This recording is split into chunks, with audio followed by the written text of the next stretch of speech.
met this photographer, French-Slovenian photographer, Khalif Sluban. He's a very famous photographer, French photographer. Uh, he encapsulated well into words what I was feeling, and a lot of us who is feeling about long-term project as well. That I'm done with the project when I know that I did my best. I did the maximum I could do to that project. And if I go there again, I know I will be taking the same photos. If I go there to the same place, I know I'll be taking a lesser, not a better photo, same or just less. And then I know I have done the maximum. It's not about making a masterpiece, but to tell yourself that you're ending this because you've done the best you could. And you're not going to regret it when you put it as a book or an exhibition. And it was totally right. I was like, okay, now I can do it. Maybe this, yeah. And at the time, of course, I was still uneasy back in 2000, last year, 2017. There was a chapter in Bali where I feel that the connection between the sea, I did it's a mountain and a sea project. So the mountain part, I think it was quite okay. It was good enough, and I don't think I want to go back because I know I'll be repeating. But the Bali thing, I've been there, I didn't get the picture, and then okay, maybe I'll come back if I didn't go there. If I didn't get it, then I'll just finish the project because I want to do the book 2007, and I feel that no, I don't think it's good enough. I know I will bash myself, I mean, like if I'm not Rony and I'm gonna get another person, I know I will.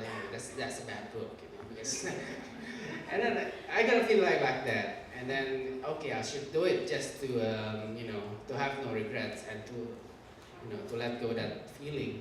And I get a few pictures that okay, now I'm happy. Okay, I'll do the book. Yeah, maybe that kind of reassurance that okay, I did my best. I have no regrets now. Okay, so it's pretty much exhausting everything you can until you feel that it's 100%. Right, questions? Questions?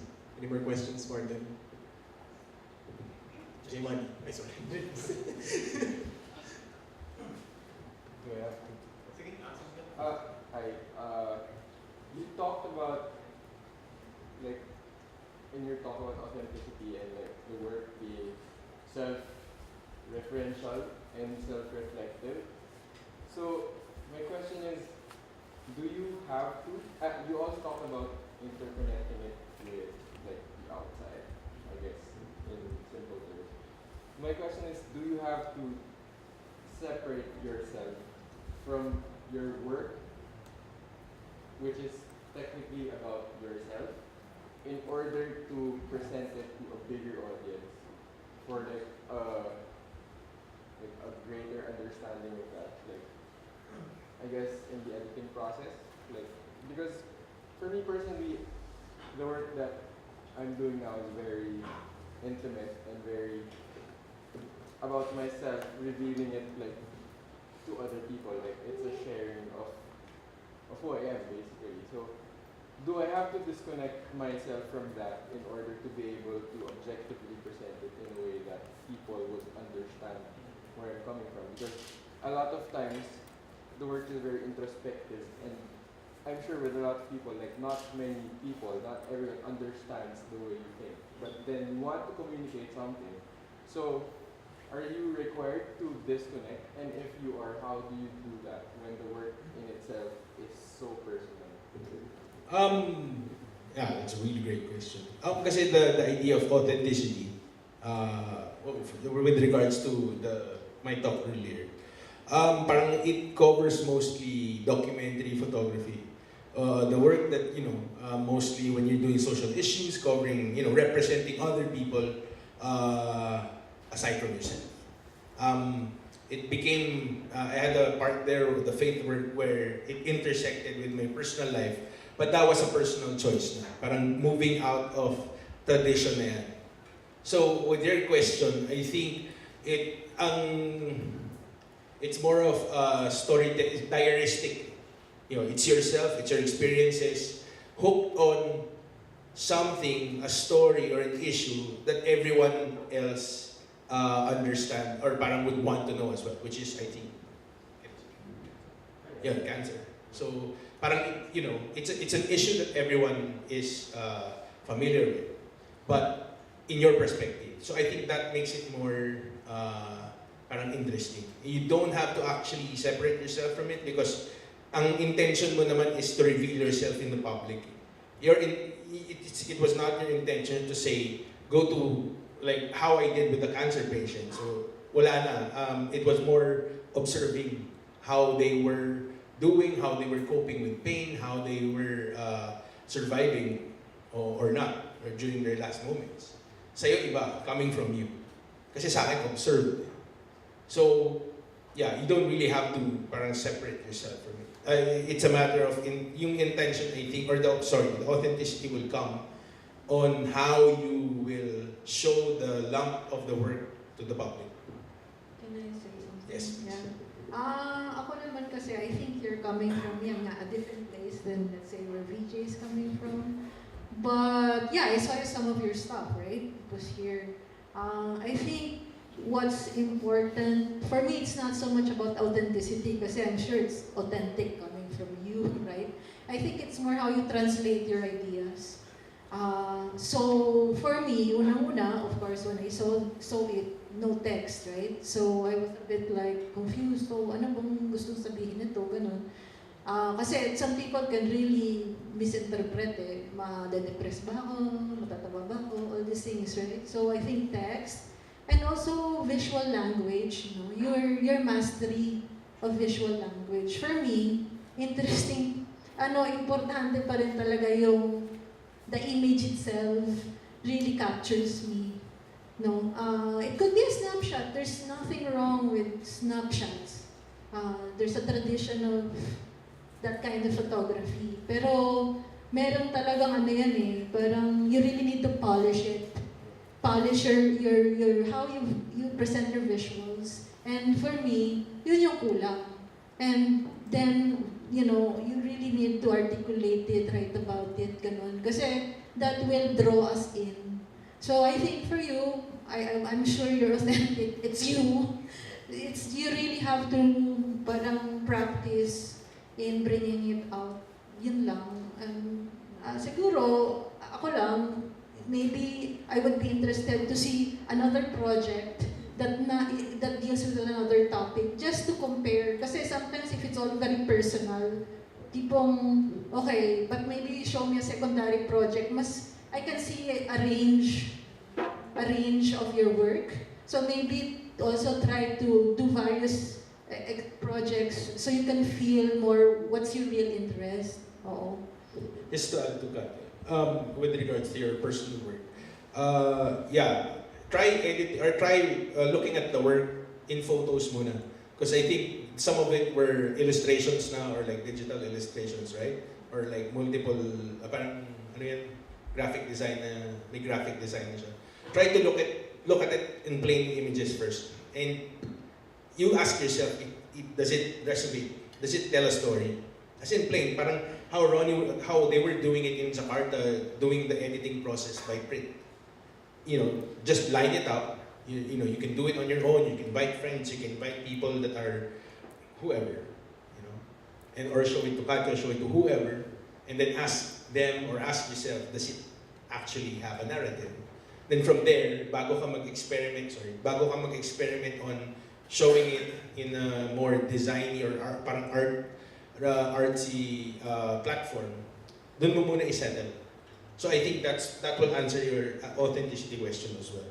Then adding on to Katya's answer na you have to put text for it to have context, especially when you're dealing with an illness.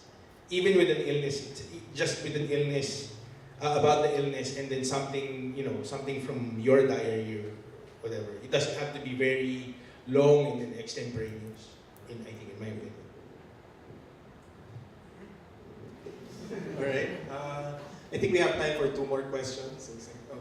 I want to know that how AG chose the photographers for this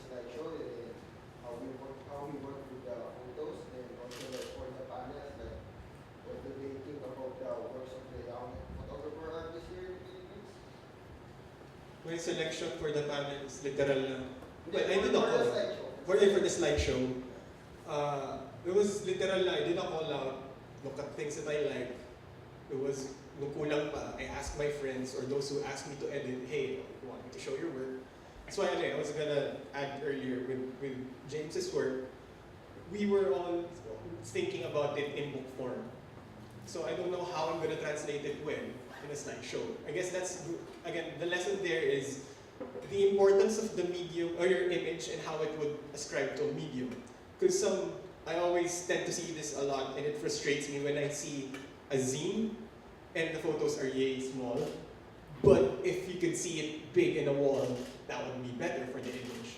So that's one of the compromises I had to do in editing the photo. As for the selection and the flow, I wanted to start it na comedy lang, masaya muna. Because again, I came from enjoyment. Like my personal philosophy with photography is it has to be enjoyed, it has to be consumed. And enjoyment doesn't need to be masaya lang. It could be somber. It could be something that could put you to tears, something that will evoke emotion. But it's all coming from that sense of enjoyment. So that was what I was thinking about it. Pero literal na, one trip ko lang yan. So, di ba? For your case was different because you sent me 3 different works in progress. So I was thinking, how do I combine all of this without straying away from what Jerome Soriano is doing? Because one of the things that my mentor in curation warned me is curators tend to put much of themselves into the work and not the photographer, where the curator's job is to make a proper platform for the work to be seen and understand. It's not the curator is, the one who's showing it off the work. No, it's not your job. Your job is to make sure that people would understand the works of these artists. So how do I did it with Jerome? Like I saw equal na tiglilima yung sinend niya. And the rationale for the 5 projects, I could combine that. Maybe I could play with it a bit. He let me play with it a bit. Yun kay Jerome. For James's work, it was when he first brought it up to me and I was friends with him, I didn't know that he had cancer. And my first initial instinct was, pare, wait, sorry, Chong, like, someone with cancer. And then it's like, no man, this is a celebration of life. I'm having fun. There's so much more to live for. That's why I selected a very happy song to go with it, because I don't want it to be depressing. Then for Christine Chong's work about gender dysphoric people, it was when I was trying to sequence it, I was saying, I could see the holes in the work na yun nga, medyo kulang pa tayo sa ending tune. But the flow for me is already there, and I could see it's more of a story of trying to understand self and rising up. So I chose a song na pataas yung dating. Ganun. So it's more of how do I really show off the work of people. Kasi madali lang, kay Jeric, it speaks for itself. Or Nicole's, kung malinaw lang talaga yung screen, it speaks for itself. But each curatorial exercise is different for me. And I hope it went through or came through to you guys as the audience. So, anyway, panel. Reactions, comments about the slideshow. There, ako, I think, each generation of photographers will come from a different place. Iba-iba eh. I mean, like, well, my generation, I'm not a photographer per se, but we were half-half, no? We started with analog and went into digital. We come from a different, that particular generation is different. Meron din yung digital lang. Iba din, no? So ako, the young people right now, younger 20-somethings, hindi ko talaga fully maintindihan. But I think the world you are experiencing right now is, you're a reflection of the world. So yung Instagram, Facebook, all these things is a reflection of, and your work reflects that world, no? For me, you just have to be critical of this world and try to not just be a consumer but be a producer. Kasi madala sa click lang ng click, like ng like, ganun. Try to be critical kasi yun yung isang strategy of being, let's say, photographers are artists, diba? Yun yung isang strategy of being an artist. Be critical, understand the system, and use it accordingly, diba? So, yun, it's a tool. Camera is a tool, social media is a tool, but also work, yun nga, conscious ka sa sistema, and then how you can use it, also, you know, parang as a tool to show. So, I think for me, yung younger people,